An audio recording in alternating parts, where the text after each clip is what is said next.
Well, good morning, everyone. Welcome to Fermi National Accelerator Laboratory. I'm Congresswoman Lauren Underwood, and I have been so honored to be able to welcome Secretary Jennifer Granholm, our Secretary of Energy, here to Northern Illinois, to the 14th Congressional District, and show off this gem that we have of discovery and innovation in Fermilab.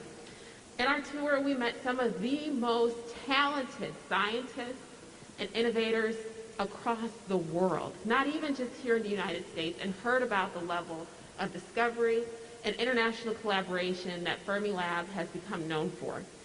We have seen the cutting-edge work of high-energy physics being applied here at Fermilab between the PIT-2 accelerator, the DUNE. We've been learning all about the exciting collaboration we have with our partners in South Dakota, in northern Minnesota, and in Canada. In addition to leading the world in neutrino science, Fermilab has also reached over 100,000 students every year through its STEM education program. And we've been so delighted to hear about its workforce development plans as Fermilab continues to cultivate a diverse workforce, focusing on increasing its representation of people of color, of women scientists. We've seen so many dynamically smart, brilliant women project managers across this tour today. And through these efforts, we're really ensuring that our country, the United States of America, remains a leader in science, innovation, and discovery and research for generations to come.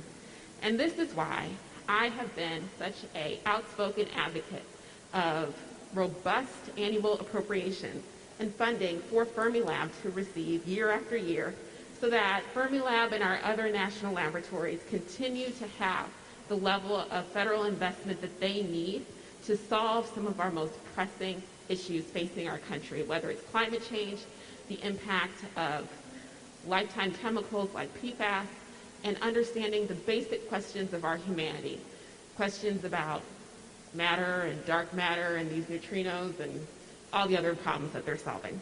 So, really excited to be able to welcome one of our great senators, Senator Dick Durbin, who would like to offer some remarks. Thank you.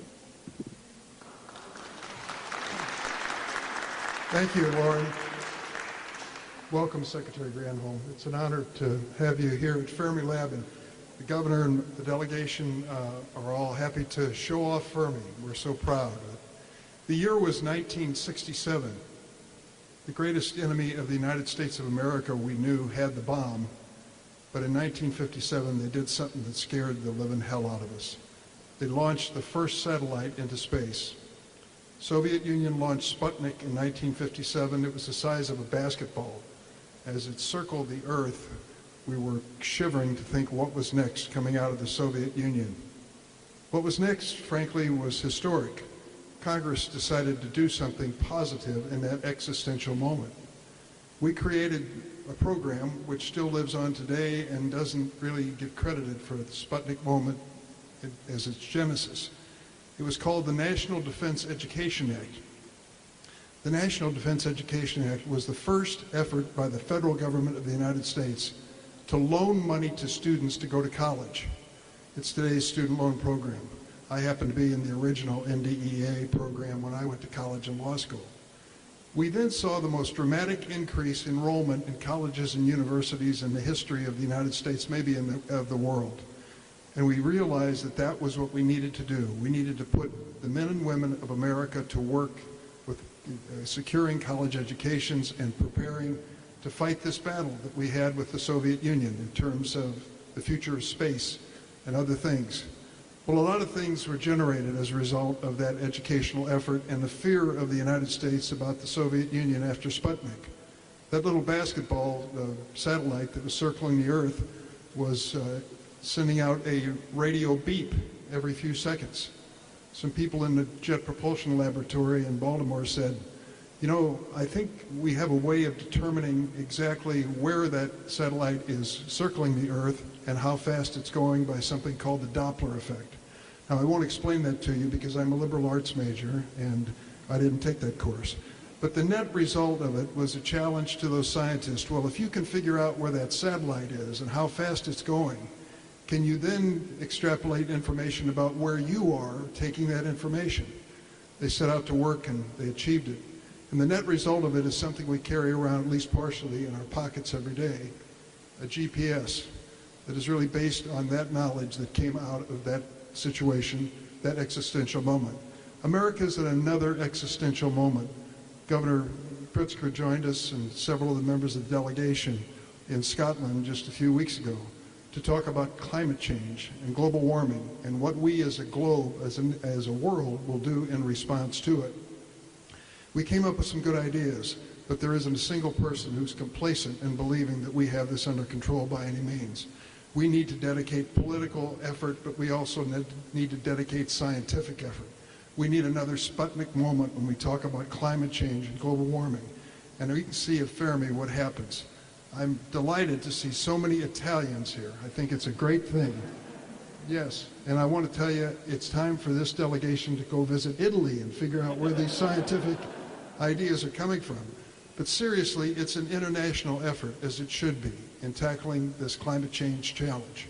The first step we can take in the United States might happen still this month, and that's President Biden's Build Back Better plan, which is going to invest more money into research, more money into Pell Grants, more money into really building the next generation of scientists and thinkers to deal with climate change and global warming. There's so many things in this bill. It can be transformational, not just for the United States, but for the world. And when that happens, I am confident that Fermilab and the great men and women who work here will be part of that solution. It's now my honor to bring to the microphone the governor of the state of Illinois. As I mentioned, he was in Scotland at the conference, and he was making it clear that the United States is going to be a player as we deal with the challenges of the future. Governor Pritzker. Thank you very much, Senator. Thank you for your leadership in Washington, D.C. on behalf of all of us. I also want to acknowledge the amazing work of our Illinois delegation in Congress. You've met one of our stars, of course, Lauren Underwood. We also have with us Bobby Rush and Sean Kasten and Bill Foster. Have I missed anybody? So I just want to make sure that you know that we really have a terrific delegation working on our behalf in Washington to make these tremendous changes, positive changes for Illinois and for the entire country. To the president of the University of Chicago, Paul Alivisatos, who's with us, I'm beginning to lose track of the number of times that you and I have been together either working on or celebrating University of Chicago's accomplishments. I want to thank you very much for everything that you're doing for our state. And to Director Nigel Lockyer and to the entire Fermilab team, thank you for your groundbreaking research, truly, and for Fermilab's positive economic impact on our state. And of course, our guest of honor, my friend, the U.S. Department of Energy Secretary Jennifer Granholm. Secretary, I know that you've spent the last 2 days witnessing how Illinois is taking the lead in the clean energy sector. Not just because of our landmark Climate and Equitable Jobs Act, but also on the ground with solar projects that you visited in Kankakee and a nuclear plant in Braidwood and an energy farm in Urbana-Champaign, and of course here at Fermilab, which is on the forefront of the science of energy. And as we just saw as we were touring, what's being done to innovate and advance this sector is truly cutting edge. Just terrific that Fermilab is at the forefront of development, and I'm a particular fan of the work that's being done in quantum computing, but a forefront of so many different sectors. And right here in Illinois, it just gives me great pride to have Fermi here and to work with all of you. Never in human history has the world faced a more urgent climate emergency than the one we face today, maybe the most urgent emergency that we have ever faced. When I became governor, Illinois was behind in addressing the climate crisis. Our dependence on coal, which makes up about 1/3 of our energy production, makes the transition a challenge. But that didn't stop us. And I'm very proud to say that because of the work that we did with the General Assembly here in Illinois, today our state is a leader fighting climate change. With the passage of our clean energy legislation, we're the only state in the Midwest, forgive me, former governor of Michigan, the only state in the Midwest to commit to 100% carbon-free electricity by 2045. That is a big deal. We're open for business in Illinois with renewable energy companies, doubling our investments in renewable energy and of course, providing long-term stable financing in that arena. We're open for business with electric vehicle producers, with battery manufacturers, charging companies, providing incentives to build facilities and create jobs across the state of Illinois, like Rivian and like Lion Electric already are doing. We're supporting the nation's largest clean energy nuclear fleet at the lowest cost to the ratepayer, and we're protecting ratepayers by eliminating pricing schemes that hurt our most vulnerable. Customer deposits, late fees, and online payments have been done away with. Importantly, the energy future that we're shaping requires inclusivity of Illinoisans. That's something that Fermi knows very well and believes in. We need to make sure that those who've been left out of owning or working in the energy industry are no longer left out. And I'm talking about our groundbreaking returning residents program, providing training to those currently incarcerated so that they can get careers in the clean energy sector that we're building up here. We have a new Clean Jobs Workforce Network Hub program to ensure black and brown people have sustained support to enter the clean energy sector, and a full range of financial and operational assistance for communities transitioning from dirty to clean energy. That's environmental justice. In short, what Illinois is poised to do in the energy sector was already groundbreaking. But add the Biden-Harris Infrastructure Investment and Jobs Act into the mix, and well, the potential for innovation reaches new heights.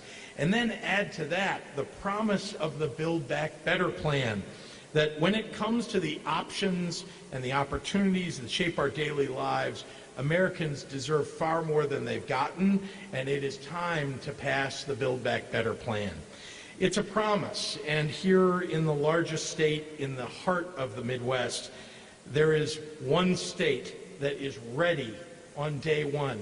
You might say shovel ready for the Build Back Better plan, and that's the state of Illinois. So I want to thank you, and with that, it is my truly a great honor to introduce a great former fellow Midwestern governor, a real leader and a friend, our Energy Secretary, Jennifer Granholm.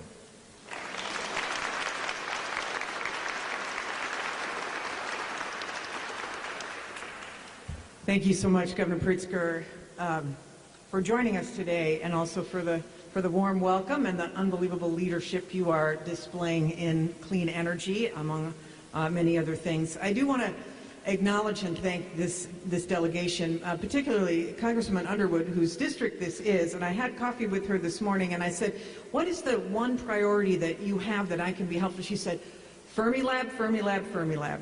Support what is happening here. So thank you for your incredible championing of this lab and of science. Senator Durbin, when I don't know if you remember this, but when I was first nominated as Secretary of Energy, and I got on the phone with Senator Durbin, and he said, I have 3 words for you: neutrinos, neutrinos, neutrinos. He has obviously been such a champion of, obviously, Fermilab and Argonne and the lab system overall. But that's not just true of these two over here, it's true of your entire delegation. Your delegation has been an amazing champion of science inside of the federal government. You just need to know, I mean, obviously Representative Foster used to work at this lab, is the only physicist who is in the Senate and educates us all, even as we were on this tour today, climbing behind the equipment saying, I developed those magnets. I mean, really, do you have, can any other state boast such intellect and ferocity? You know, Chairman Rush is the chairman of the Energy and Commerce Committee, is the chairman of all things energy that comes out, and he happens to have this hugely powerful position from this perch here in Illinois. So it is so great to be with you. And then Representative Caston, who was an energy entrepreneur before coming to Congress and still brings that huge fierce notion of how we can make policy encourage deployment of clean energy technologies across the country. So I'm not just here to suck up to them all. I'm just telling you, you all should be feel so fortunate, right, that you have, go ahead, he said, that you have such a tremendous delegation. I do also want to thank Nigel Lockyer and the entire team that is here at this lab, an incredibly diverse team, as was pointed out, which is so exciting, diverse from all around the world and from all walks of life, how STEM is so important, science, technology, engineering, and math, to be able to build the next generation of technologies. The Department of Energy has 17 national labs, and I've had the privilege of visiting 16 of them now. I've got only one more to go.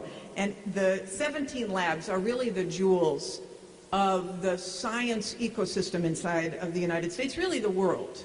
We are so fortunate in this country to have had government support of research and of science and of basic science, which is much of what is done here at Fermi. Because as you do research, whether it's on neutrinos or protons, you do not know, one does not know where that incredible research will lead. Because some of the research that has been done here has led to amazing discoveries that actual real people use all the time. For example, MRIs, the beams that are used to detect cancer. There's so much going on. The quantum piece of things, quantum computing, will be able to, in the future, help us to model not just climate change, but these extreme weather events that are hitting us with more and more rapidity, and so much more. There's so much happening here. The clean energy technologies coming out of all of our labs are critical to us combating the existential threat that Senator Durbin refers to, which is climate change. Whether it is next generation solar panels or next generation technologies for batteries for electric vehicles, or next generation materials that go into offshore wind turbines, or next generation storage of clean energy through hydrogen, etc. All of these technologies are being worked on right now at our national labs, and the investment that has been supported by this delegation and by this president is critical to make sure that the United States stays at the forefront of competitiveness. So I applaud them, and I applaud Governor Pritzker as well, because that Climate and Equitable Jobs Act is really putting Illinois, when you compound what's happening at the federal level with what is happening at the state level, really at the front. The 100% commitment to clean energy, which parallels what President Obama wants to get to, 100% clean electricity. Thank you for your leadership in that. I was mentioning to him yesterday that I was at this Braidwood nuclear plant that was saved essentially by the work that he did in passing that CEJA, as they call it, the Climate and Equitable Jobs Act. And not only is it critical for the goals that you have of getting to 100% clean, because of course nuclear is zero carbon emitting baseload power, but it was so important to the people whose jobs were saved and the community who felt like they weren't sure what would happen to them. And they were so grateful to you, Governor, for that act and your leadership.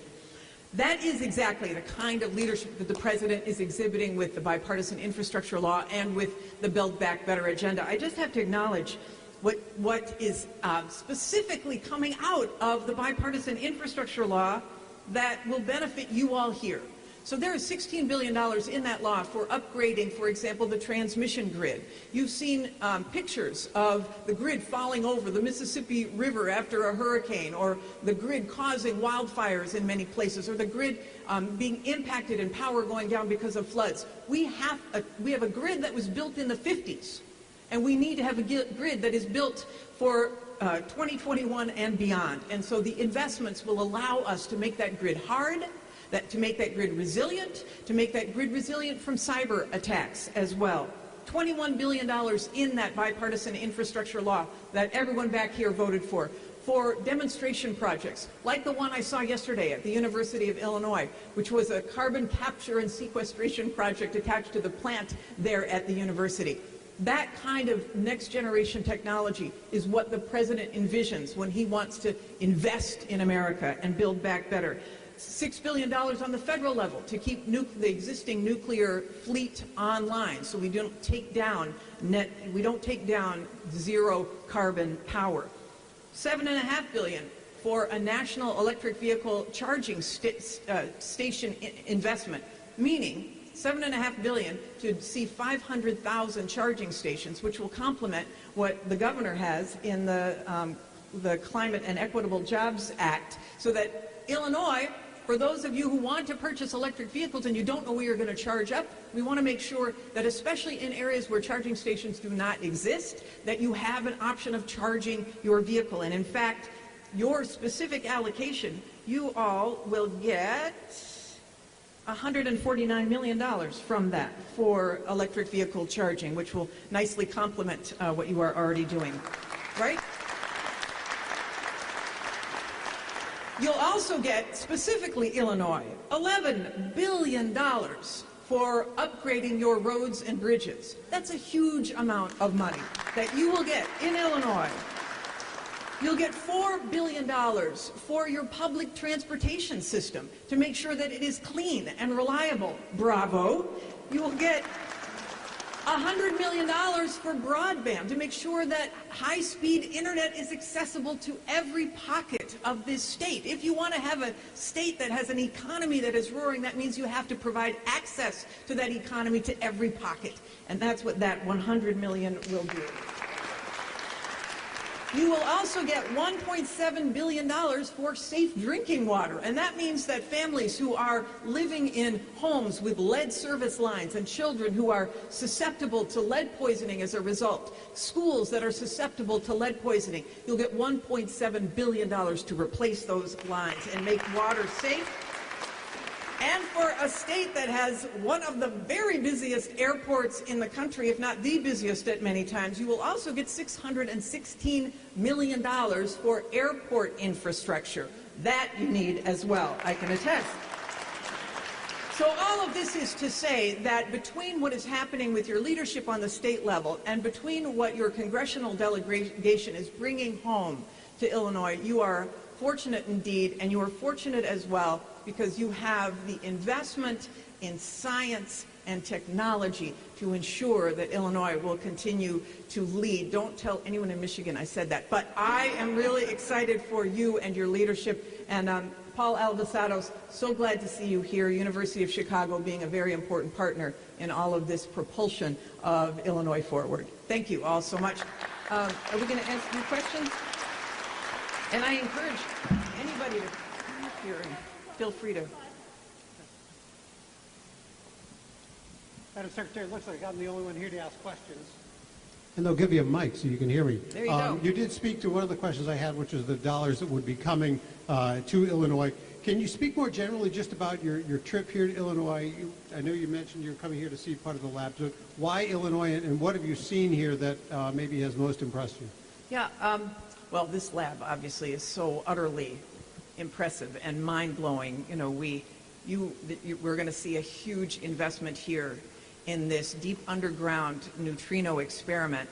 We saw a smaller version of that because there is a neutrino beam station here already. We went down 2 minutes in an elevator deep below and saw what is going on and what will happen here. It just means that the investment here in research and technology will cause the world to come here and use the tools and the equipment that are being developed here. It will make Illinois a leader. It'll make certainly this lab a leader. So this is, you know, mind-blowingly impressive. But on a smaller level, you know, one of the things that I think that I was very moved by was a community solar project in Kankakee. This community solar project is putting people to work, obviously. But what community solar does is, in a more rural area of the state, provide the ability for people who are lower income, struggling economically, to have access to solar power and to save money on their bills through a relationship with ComEd called Give a Ray. Those people in a community in Chicago can lower their bills and feel like they can participate in this clean energy future. And to me, creative use of land and connecting it to communities that might not otherwise have access to clean energy. Maybe they don't have a rooftop. Maybe they're living in a multi-family building. It is an example of a creative way to blend technology and policy that Illinois, and in a colder climate, that Illinois is leading an example on. Just as an aside on that, the Department of Energy has a goal of powering 5 million homes by community solar by 2025. So you are on your way to helping us get to that goal. So I love that as well. You know, it's hard to pick among great things. I love going to the University of Illinois and seeing their farm where they are doing biofuels, and especially a grass called miscanthus, which is going to be next generation biofuels. And at a moment when we are very excited about moving towards sustainable fuels, particularly sustainable aviation fuels, it also could provide a solution into the future. I mentioned the Braidwood nuclear facility already, so all of these stops have been remarkable. Thank you. Governor, do you have time for? So when you hear about the money that's coming in, what is this going to allow Illinois to do with this federal money? I mean, a lot of money tossed out here. Yeah, well, let me start with the fact that I wasn't kidding when I said we're shovel ready here in Illinois, because we've been planning with our infrastructure bill that we passed in 2019. And what this allows us to do is to not only use those federal dollars to accelerate what we've been planning, but also to extend that. So much of what we do when we're building, let's say, roads and bridges is often repairing what already exists. But these new federal dollars, kind of like the I-74 bridge that we opened a week ago or so, allow us to do big, bold, major projects that are predominantly federally funded and that are beneficial not only for the people of Illinois, but also for the many people who travel across Illinois who are from other states, including businesses. So we have a lot of plans for those dollars, and certainly there's a lot more that we will be able to do. I like the dollars coming into broadband extends our program that's $420 million by another $100+ million. So we'll be able to get every home and business all across the state of Illinois, giving them access to broadband, high-speed broadband, no matter where they are. Just one off topic, and I know we got to go, and this is just about COVID. As you're well aware, hospitalizations are surging, all across the state, particularly up here in this region. Do you have any plans to institute any kind of further mitigations? And tied into that, if I can double up the question, Dr. Arwood is saying yesterday that Chicago is looking at maybe requiring COVID vaccination proof for restaurants or other large gatherings. Is the state looking at further mitigations and perhaps any kind of vaccine passport? Well, throughout this pandemic, I've said that local governments, county governments should certainly look at stricter mitigations if they feel that in their area that is warranted. Let me say specifically about Winnebago County and Rockford. This morning I spoke with the mayor of Rockford, and our IDPH has been in regular contact with the hospitals and the local public health department to make sure that we're providing what they need. That means help with staffing, for example. They have access to our staffing contract at the state level, and then add to that monoclonal antibodies that we've been distributing across the state, but now specifically focused on Winnebago County, where this morning they declared a disaster in the county. Any further mitigation statewide, though? Again, we're looking at everything that has been done, over the last 2 years, always. But what we're really focused on is making sure that people are following the masking requirements indoors. Thank you to all of you who are doing that here, and making sure that we're providing vaccines everywhere in the state. Please, if you're not vaccinated, get vaccinated and get your booster. It gives you multiple times the protection that even the first 2 shots did. So I want everybody to listen and go immediately to their pharmacy or their doctor if they can. Thank you all.